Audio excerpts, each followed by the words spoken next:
अस्सलाम वालेकुम मैम, ये बताइएगा कि इलेक्शन के हवाले से वह काफ़ी इंपॉर्टेंट क्वेश्चन है मेरा आपसे कि 8 फरवरी को इलेक्शन होने जा रहा है इस्लामी जमहूरियत पाकिस्तान में और 8 फरवरी को ही इस मुल्क में पीएसएल का इनेकाद किया जा रहा है। क्या ये सिक्योरिटी पीएसएल के हिस्से में जाएगी या इलेक्शन कराएगी?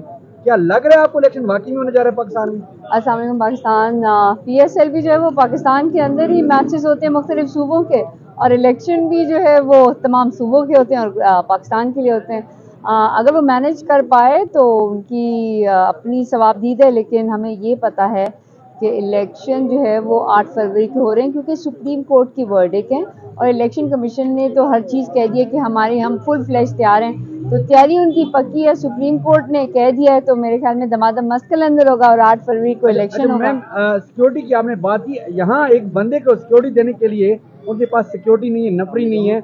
वहाँ इंटरनेशनल टीम्स आ रही हैं और आप देखती हैं अक्सर बेशक काफी, जब इंटरनेशनल टीम पाकिस्तान में आती है काफी हाई रेस इंटरनेशनल की जो है सिक्योरिटी दी जाती है, तो कैसे मुमकिन होगा पाकिस्तान में इलेक्शन? कैसे आप कह सकते हैं? इमरान खान आज भी आई थिंक वो ज़बरदस्त क्रिकेटर है जिसकी सिक्योरिटी सबसे ज़्यादा मेरे ख्याल में इम्पोर्टेंट है, और मैं ये कहूँगी कि ये एक डिले टैक्टिक्स है, यानी आप तूल दे रहे हैं, वो ट्रक की बत्ती के पीछे लगाया हुआ है, तो ऐसा नहीं होगा। कब तक जो है वो इस तरह करते रहेंगे? आखिरकार उनको डेफिनेटली कोर्ट में आना है, जैसे पहले 1.5 साल आते रहे थे, तो अभी आने में क्या मसला है? और मेरा नहीं ख्याल कि जो उनकी सिक्योरिटी की जो ये अभी दे रहे हैं, जो रीजंस दे रहे हैं, वो किसी पूरी आवाम के एक बंदे को भी वो काबिल कबूल नहीं है।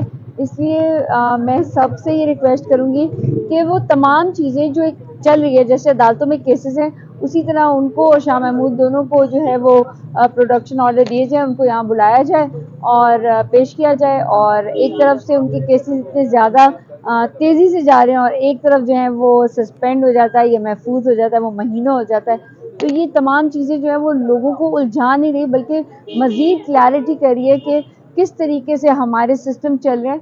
और मेरे ख्याल में पाकिस्तान के लोगों को, क्योंकि ये चीज़ सिर्फ पाकिस्तान नहीं बल्कि बैनुल अक़वामी सतह पर भी जाती है, तो हम इन चीज़ों को अगर दुरुस्त कर लेंगे हमारी सिमतें ठीक हो जाएंगी, जो कि ठीक हैं। उसको सिर्फ उसकी इम्प्लीमेंटेशन है, यानी उस पर अमल कराना जो है ना, अमल से ज़िंदगी बनती है, जन्नत भी और जहन्नुम भी।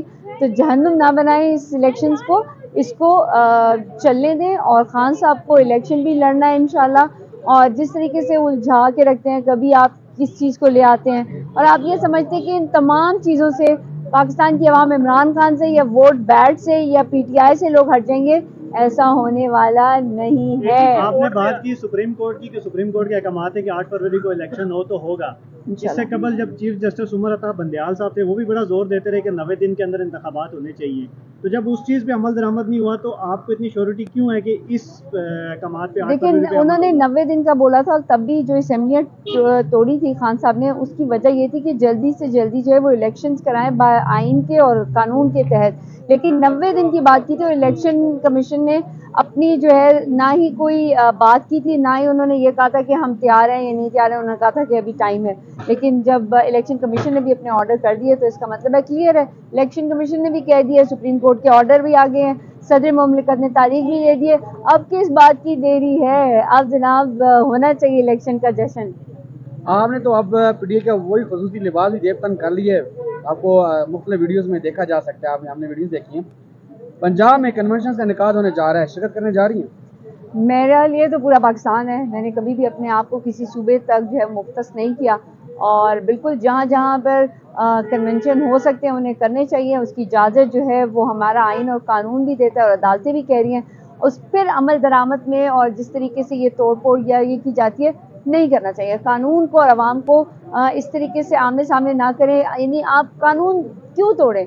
और ना ही पुलिस को ना ही किसी और को कानून तोड़ना चाहिए, ना आवाम को तोड़ना चाहिए, इसकी पासदारी हर एक पे वो है। और कन्वेंशन होने भी चाहिए क्योंकि बाकी तमाम जमातें जो हैं वो इलेक्शंस की कैंपेन भी कर रही हैं, कन्वेंशन भी कर रही हैं, जलसे भी। आप हमें बताएं, हमारे तो अब वैसे भी जो कन्वेंशन है वो जलसों की तरह हो गए हैं। और खान साहब ने कहा था कि अगर हम एक भी जलसा ना कराएं, हमारी कोई कैंपेन ना हो, वोट जो है वो पीटीआई का होगा, इमरान खान का होगा, बैट का होगा। क्या आप इलेक्शन लड़ेंगी? मैंने तो खान साहब को 2014 में भी कहा था, 2018 में कहा था कि मुझे एक नहीं, मुझे 2 जगह से, और अब 2 नहीं 5 जगहों से मैं कहूँगी, और इंशाल्लाह ख्वाहिशमंद कौन? मेरा इलाका चराट से है, जो कि परवेज खटक वाला है, वहाँ से इस्लामाबाद से और लाहौर से और मरियम के अगेंस्ट कराए, नवाज शरीफ के अगर पूछा जाए कि आप अगर सजेस्ट किया गया कि आप चाहती हैं कि आपका जो हरीफ है काफी तगड़ा उम्मीदवार हो, आपकी जो पार्टी है, बाकी जो मुखालिफ इमरान की बात करें, तो किसकी ख्वाहिशमंद? अगर सूबे में जाएंगे तो मैं कहूँगी परवेज खटक, अगर पंजाब के सूबे में जाएंगे तो मैं कहूँगी मरियम, और अगर मैं कौमी सतह पे कहूँगी तो मैं कहूँगी कि शहबाज शरीफ अगर वज़ीर आज़म बनने के अहल हैं, और अगर नवाज शरीफ, दोनों में से कोई है, मैं आवाम में रही हूँ, मैं जीत के बताऊँगी। मुझे आप 5 सारे सूबों से देंगे ना, हर एक में जीत के बताऊँगी, क्योंकि मैंने ग्राउंड पे काम किया और अल्लाह पे यकीन है और अपनी मेहनत पर भरोसा है। और कोई भी पार्टी ये नहीं कह सकती कि उसका वर्कर इतना जो है वो पाकिस्तान और अवाम में रहा है जितना अल्हम्दुलिल्लाह मैं रही हूँ। और खान साहब जैसा कहेंगे, जो कहेंगे, सर आंखों पर, और इंशाल्लाह हम इलेक्शन